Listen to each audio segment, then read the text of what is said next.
How to learn English. Alex loved English words. He devoured books, listened to podcasts, and understood complex dialogues with ease. His comprehension was excellent, a hidden world of knowledge inside his mind.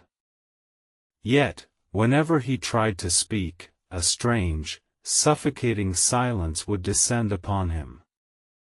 His tongue felt tied, and his thoughts scattered like autumn leaves in the wind. How to learn English, he often typed into search engines, feeling a familiar pang of frustration.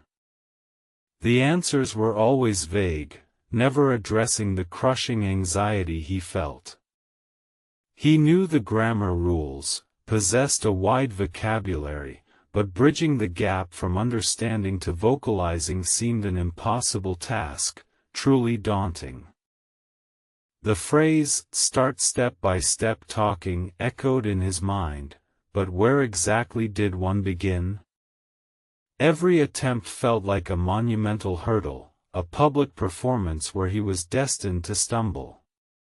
He dreaded the inevitable moment when he would make a mistake, his confidence crumbling instantly, causing much distress. Why I always make mistakes. This was a constant tormentor. Each slip-up, a mispronounced word or awkward sentence structure, felt like a personal failure. He believed perfection was the goal, and anything less was an indicator of his inadequacy, paralyzing his willingness to try, day after day. He yearned to know how to talk in English, not just eloquently, but simply, freely. To express his thoughts without fear, to engage in conversations without his mind turning into a blank slate. The desire was strong, but the internal barrier felt impenetrable, a solid wall of self-doubt and fear. Advice always stressed, listen and practice. He listened diligently, consuming hours of English content daily. But the practice part, the speaking, remained elusive. How could he practice when every attempt felt like walking a tightrope over a canyon of judgment, real or imagined, constantly testing his resolve? One quiet afternoon, a particular phrase caught his eye: learn English through stories. He'd always loved narratives, finding solace and joy in fictional worlds. Could this be a different path, a less intimidating route to unlock his silent voice, a bridge to his speaking dream? He started with English story reading, but with a twist. Instead of just reading silently, he whispered the words aloud, barely audible. He focused on pronunciation, letting the sounds form on his tongue without the pressure of an audience. It felt small, but significant. The next step was slightly louder. He found children's stories, simple narratives, and read them with more conviction. He imagined explaining the plots to an invisible friend. This private practice allowed him to experiment, to make sounds without the fear of immediate correction. He progressed to narrating his daily activities to himself in English. I am making coffee now. The water is boiling. I will add milk. It felt awkward at first, like talking to himself, but it built muscle memory for sentence construction and everyday vocabulary. The thought, why you should practice speaking, began to resonate deeply. He realized understanding wasn't enough, true fluency involved active participation. He needed to push past the comfort of passive consumption and embrace the vulnerability of vocalization, a challenging yet necessary step for progress. He often thought, I understand English but I can't speak well. This was his defining struggle, a frustrating paradox. He absorbed information like a sponge, but couldn't squeeze out his own thoughts effectively. It felt like being trapped behind a soundproof glass wall, silently observing the world. A small, revolutionary idea sparked: start talking at home. Not to others initially, but to himself, within the safe confines of his own space. This removed the external pressure, allowing him to fumble and stumble without public embarrassment, a crucial first step towards building genuine confidence. He began by describing objects around his room in English. This is a chair. It is brown and has 4 legs. Simple, mundane, yet effective. It trained his brain to connect words with objects, bypassing the translation process in his mind, fostering direct thought. Next, he started narrating actions as he performed them. I am opening the window. The fresh air feels good. Now I will close it. This constant stream of consciousness in English began to rewire his brain, making the language feel more natural, less foreign. The mistakes still happened, of course. Sometimes he'd mix up tenses, or choose the wrong preposition. But in the privacy of his home, these errors no longer felt catastrophic. They were simply data points, moments to learn from, not reasons to quit entirely. He started recording himself reading stories. Listening back was initially cringeworthy, highlighting every mispronunciation. But gradually, he noticed improvements. His intonation became more natural, his rhythm more fluid, a slow but steady progression. The stories became his companions. He read different genres, from fantasy to historical fiction, absorbing not just vocabulary but also sentence structures and idiomatic expressions. The narratives provided context, making learning engaging, not a chore. He learned that every character, every plot twist, offered an opportunity to internalize language naturally. It wasn't about memorizing lists, it was about living through the language, experiencing it in a dynamic, emotional context, connecting words to feelings. He started retelling the stories he read, first to himself, then to his reflection in the mirror. He would summarize chapters, describe characters, and even predict outcomes, forcing his brain to construct coherent sentences on the fly, building fluency. This act of retelling was incredibly powerful. It shifted his focus from individual words to the overall message, from grammar rules to effective communication. He started to think in bigger linguistic chunks, not just isolated vocabulary items, improving flow. The fear of making mistakes began to lessen. He realized that native speakers made mistakes too, and that clarity was more important than perfection. The barrier of self-criticism, once a towering wall, was slowly eroding, piece by linguistic piece, making way for true expression. He discovered online communities where people practiced English. Initially, he just listened to their conversations, observing how they interacted, picking up natural conversational phrases. It was like a real-world language laboratory, without pressure. His first spoken interaction online was terrifying. A simple, "Hello, how are you?" felt like climbing Mount Everest. His voice trembled, his heart pounded, but he managed to get the words out, a tiny victory, yet a huge personal breakthrough. He learned that consistent, small steps were far more effective than sporadic, massive efforts. 5 minutes of speaking practice daily yielded better results than 1 hour once a week. The habit was the key, the continuous immersion. The idea of listening and practicing transformed from a vague command into a practical routine. He listened to podcasts, then tried to summarize them aloud. He watched English shows, then discussed them with his reflection, solidifying new vocabulary. He started to view mistakes differently. Not as failures, but as learning opportunities. Each error provided feedback, highlighting an area for improvement. This shift in mindset was revolutionary, transforming frustration into productive analysis, fostering remarkable growth. His journey proved that understanding was merely the first stage.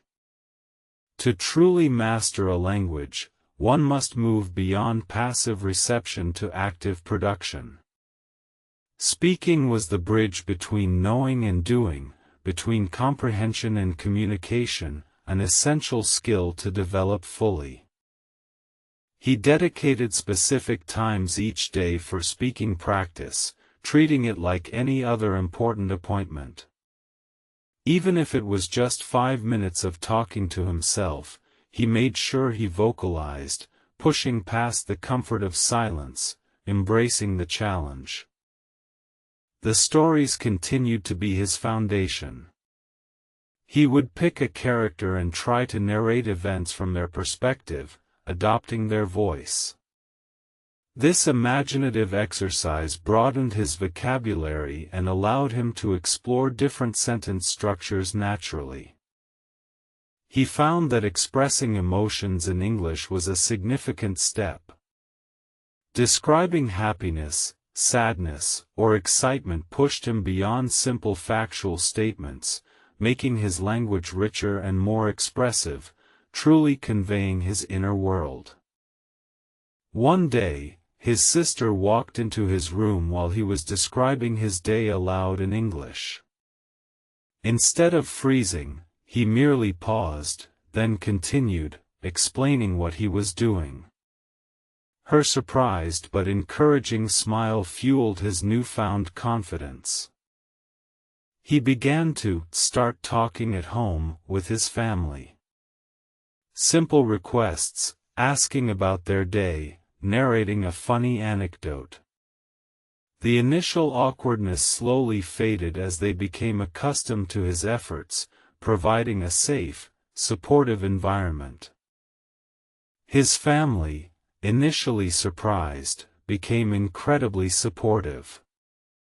They patiently listened, occasionally corrected him gently, and most importantly, encouraged him to keep going.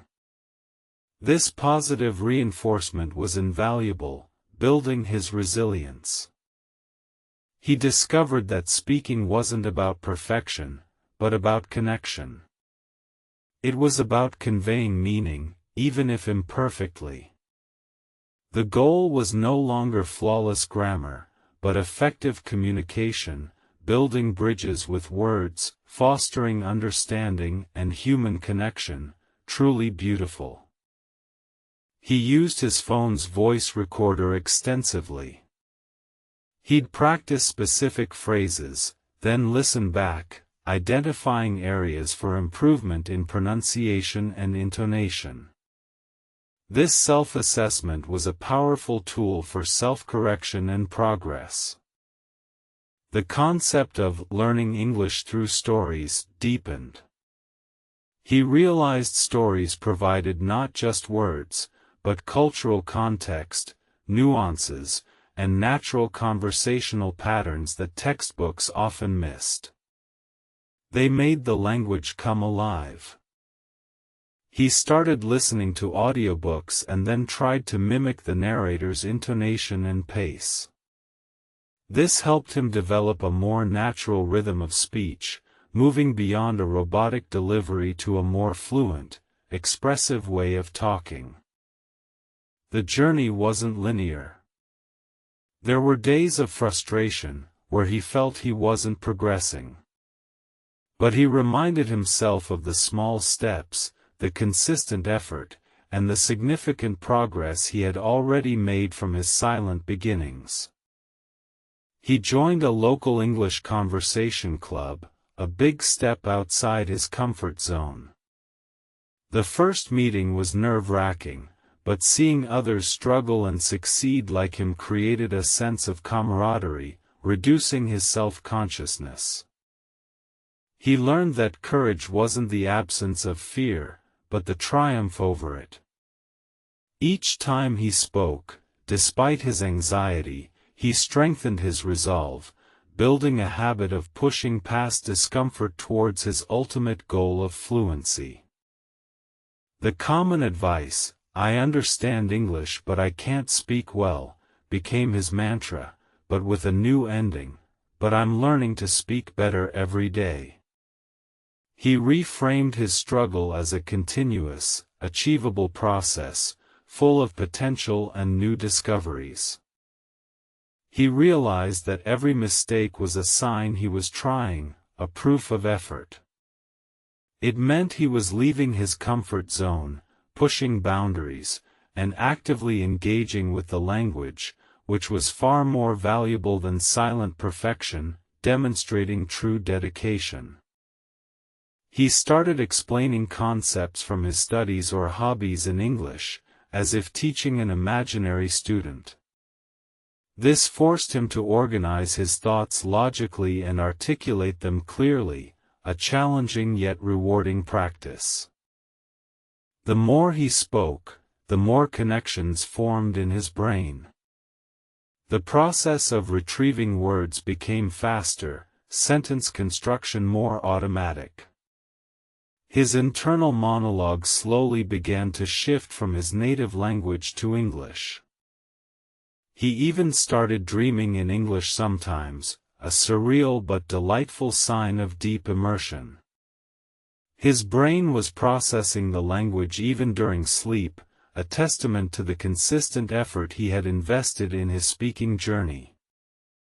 He found that integrating English into his daily routine, beyond dedicated study time, was crucial. Thinking in English while grocery shopping, planning his day in English, made the language an integral part of his life. He began to recommend his story-based approach to others. He saw how narratives provided context and motivation, transforming dry grammar rules into vibrant, memorable experiences, making learning enjoyable and effective for many. His confidence soared. He no longer dreaded social situations where English might be spoken. Instead, he embraced them as opportunities to practice, to connect, and to celebrate his progress, one conversation at a time. He understood now that language learning was not a race, but a marathon of consistent effort and patient practice. There were no shortcuts, but there were effective strategies, and finding the right one made all the difference. The quiet, hesitant Alex was gone. In his place stood a confident speaker, still learning, still making mistakes occasionally, but no longer paralyzed by fear. He was a testament to the power of perseverance and personalized learning. He remembered the initial overwhelming feeling of how to learn English and smiled. The answer, he realized, lay not in a single perfect method, but in a mosaic of small, consistent actions, each building upon the last. The journey started with tiny whispers, then grew into confident conversations. From reading stories silently to narrating his life aloud, Alex had truly transformed his relationship with the English language, overcoming past limitations. His advice to anyone struggling was simple: start small, start at home, listen intensely, and let stories guide your voice. Embrace mistakes as steps forward. These were the keys to unlocking their own speaking potential, transforming dreams into reality, step by step. Alex, once trapped by silence, now spoke English freely, imperfectly, but powerfully. His story became a living example that anyone can move from understanding to truly speaking, one brave, spoken word at a time. He truly mastered the art.